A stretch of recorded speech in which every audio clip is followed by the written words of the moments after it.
Assalamualaikum warahmatullahi wabarakatuh.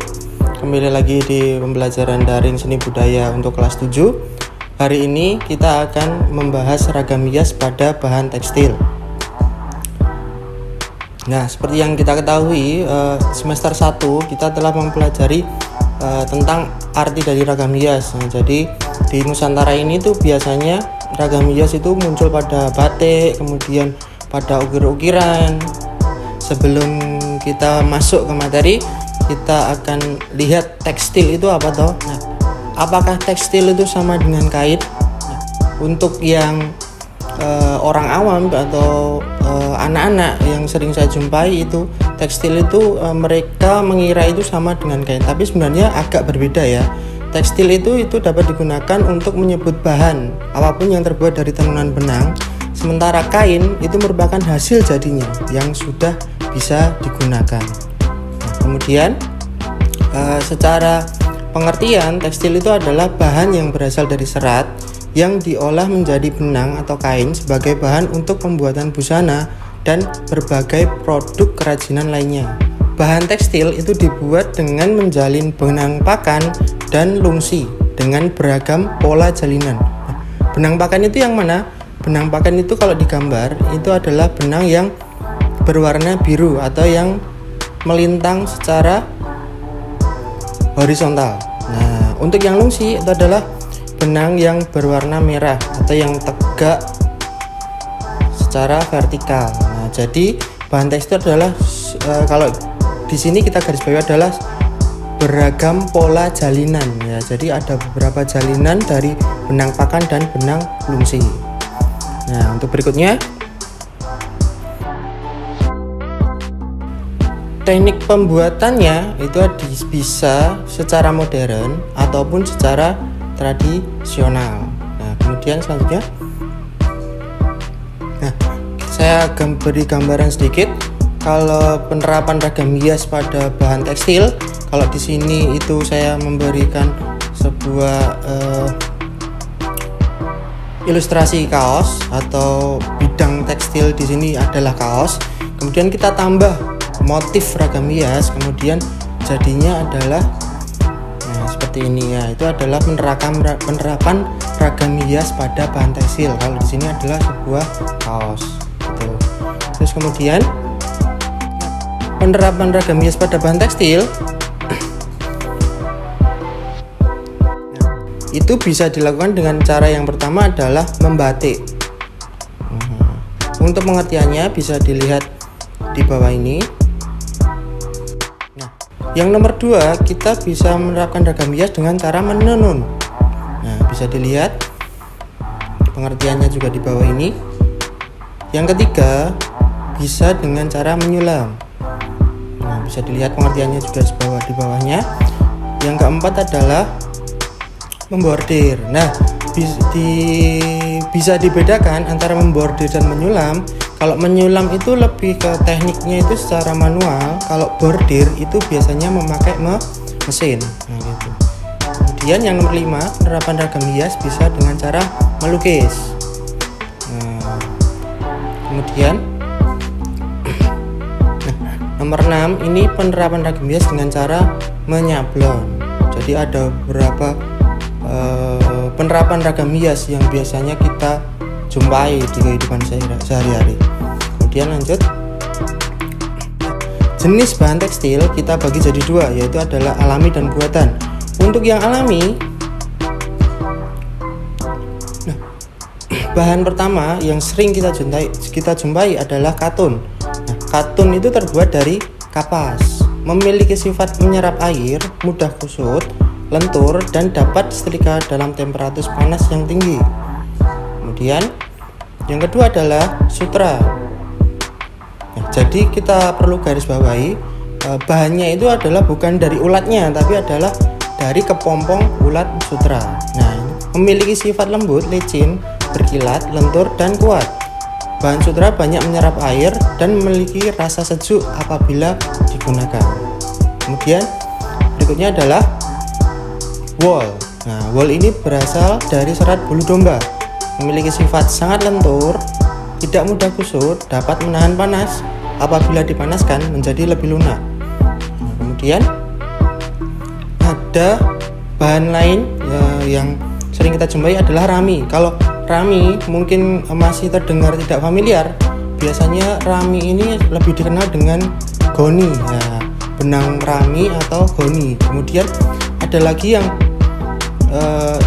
agel. Nah, ini juga hampir sama goni, tapi berbeda antara sumber bahan pembuatannya. Jenis bahan tekstil yang untuk yang buatan biasanya kita jumpai adalah dari dakron, polyester, dan nilon.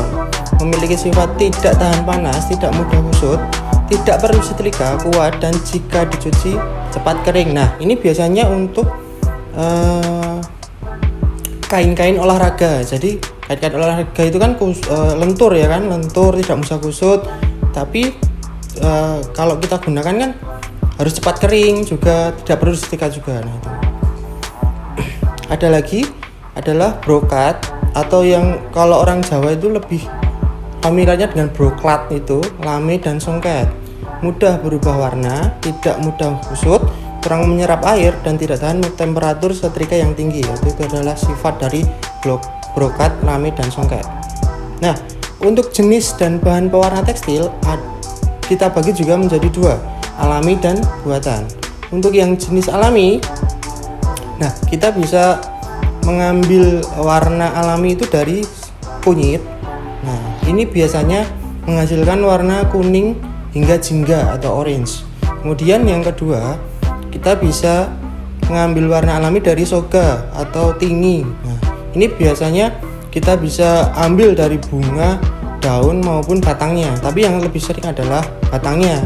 Ini biasanya warna khas batik dari Surakarta ya. Nah, itu batik soga. Nah, kalau kalian belajar di seni batik soga ini berasal dari pohon soga ini atau pohon tinggi ini gitu. Terus kemudian ada kesumba. Nah, ini menghasilkan warna merah atau kuning juga.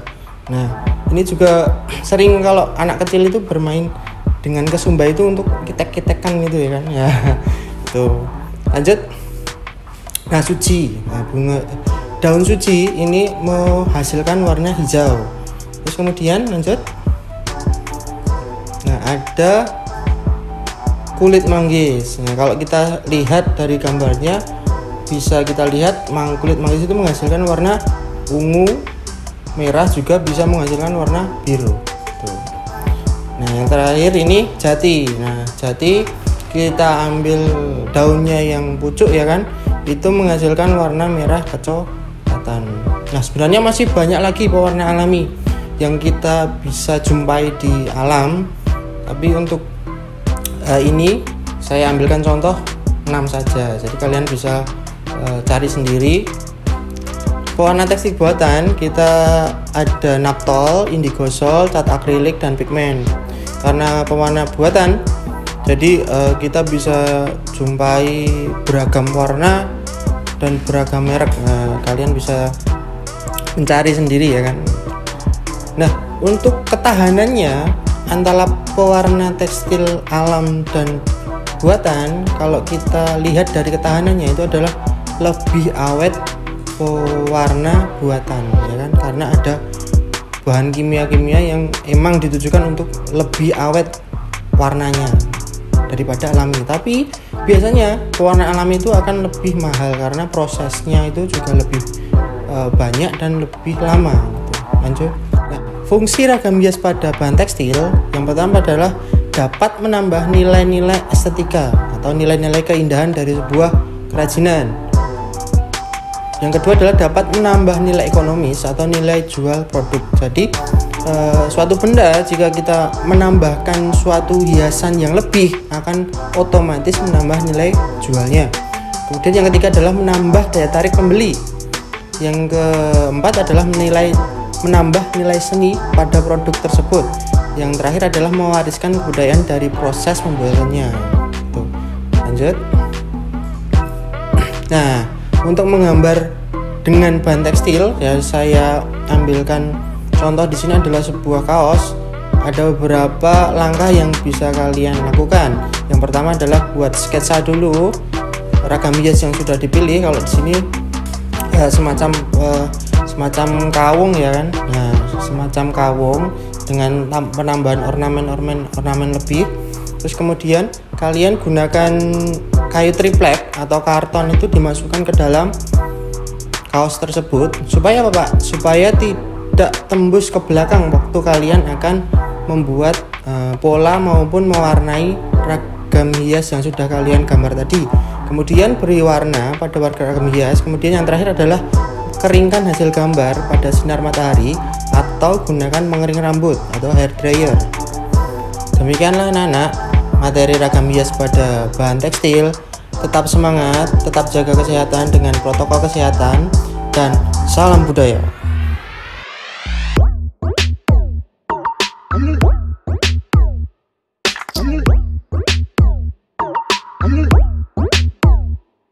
I'm